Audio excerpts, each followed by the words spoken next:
Hi friends, welcome to Banvika Telugu vlogs. నేను మీ లావణ్య.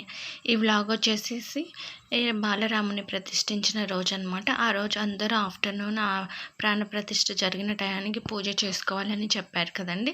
నేనైతే పిల్లలకి లంచ్ పెట్టడానికి వెళ్ళానమాట. నేను వచ్చేసరికి టైం అయిపోయింది. అయితే మా కాలనీలో మా ఇంటి దగ్గరలోనే ఇట్లా రాముల వారి ఫోటో పెట్టి పూజ చేశారు. అలాగే తర్వాత తీర్థ ప్రసాదాలు అక్షింతలు కూడా ఇచ్చారనమాట.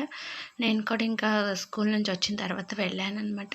అప్పటికే పూజా కార్యక్రమం అయితే అయిపోయింది. ఇంక తర్వాత ఇక్కడ తీర్థ ప్రసాదాలు ఇస్తున్నారు.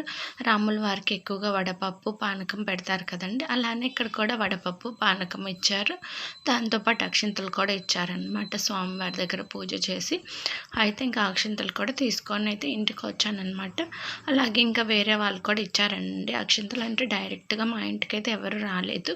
మీ అందరికైతే అక్షింతలు అయితే అందాయండి. పల్లెటూరులో అయితే ఊర్లో ఇంకా ఊరేగింపులాగా ఇస్తూ ఉన్నారనమాట. అయితే అయోధ్య రామ మందిరము అలాగే పూజ ఎలా చేయాలి ఏంటి అసలు అనేది అవన్నీ ఒక పాంప్లెట్స్ లాగా ఇస్తున్నారు. వాటితో పాటు అక్షింతలు కూడా ఇస్తున్నారనమాట. ఇంకా అక్షింతలు అవి తీసుకున్న తర్వాత నేను మళ్ళీ మా ఆడపడుచు వాళ్ళకి ఇద్దామని చెప్పేసి వెళ్ళాను అక్షింతలు తీసుకొని.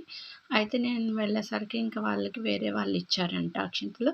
తను రాలేదులే అని చెప్పి ఇంకొక అక్షింతల ప్యాకెట్ అయితే తీసుకొని వెళ్ళాను ఇద్దామని. సరేలే 2 ఉన్నాయేమో అందులే, పిల్లలకి ఉంటాయి కదా ఎగ్జామ్స్ టైంలో అట్లా వేసుకుంటారని చెప్పేసి. అయితే ఇదిగోండి ఇట్లా శ్రీరామ జన్మభూమి మందిరం అయోధ్య అని ఇట్లా అయితే ఇచ్చారు. తర్వాత 5 దీపాలు వెలిగించాలి అని ఇచ్చారు సాయంత్రము.